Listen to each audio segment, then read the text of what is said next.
Look, we really need to get on the same page and set the right expectations from the start. It's officially October, which means it's time to look back at how September went in both Dupage and Cook County in the housing market. Now, I'm going to tell you right now, we saw another consistent month. We saw August and September stay relatively the same in terms of inventory and supply and demand. For example, the amount of homes on the market in both Dupage and Cook County stayed almost exactly identical. If we look at months of inventory, basically what this means is how many months of homes of inventory do we have on the market before we run out. We had 2.5 in August to September in Cook County and 1.5 in Dupage. Again, exact same number from month to month, which means our inventory levels are staying the same. They're not going up, they're not going down, we're staying consistent. But there is one thing that is concerning, and it is being on the same page in what market we're in when it comes to pricing houses. Look, we're not in May anymore, we're not in April of 2022 or even 2021. It's September, it is fall season of 2022, and the market has transitioned a little bit. But the thing is, people are not on the same page in the marketplace. Now, let me explain. When we look at the average home price for a home that's sold in September, it dipped quite a bit. Not only that, but the average days on the market, basically how long the house sat on the market, it ticked up too. So we saw sales prices go down and we saw the days on the market go up. How does this make sense when inventory levels stayed the same, the demand and the supply in the market stayed the same? So why are prices dipping and the number of days on the market going up? The thing is, we're talking about expectations and people are really not understanding what transitioned in the summer market here. Basically, what I'm trying to say is we're seeing sellers still price their houses like it's back in May, like it's back in April of this year, even last year, and they're pricing it not competitively, and we're seeing them sit. We're seeing them sit for a little bit longer, and we're seeing price cuts because they're not being aggressive and they're not getting ahead of the market versus being in the past of where we were. Now, is this a huge concern? Not really. It doesn't really affect the supply and demand in the market, but we just see houses sit a little bit longer before people catch up and realize,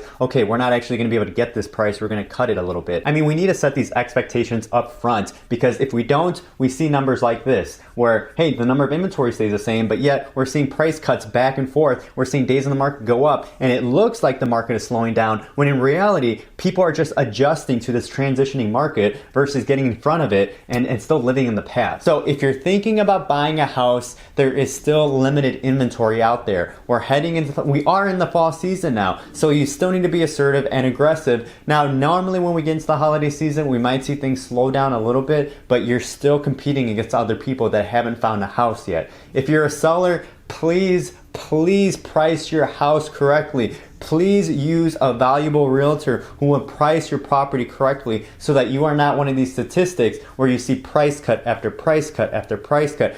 Get ahead of the market, get as much exposure as you can by pricing your property correctly so that you can get multiple offers and you can get your house off the shelf relatively quickly versus sitting and waiting and playing the waiting game. Now, if you have any questions on what happened in September, what's going to happen in the future, what about interest rates, if you have any questions related to the housing industry, send me a DM and we'll be more than happy to answer any questions that you have. Otherwise, if you want to stay in touch on what's going on in the housing market so you can catch up and you can see the trends before anybody else knows what's going on, make sure to follow so that you can be updated so that you know what's going on right here in the Chicagoland area.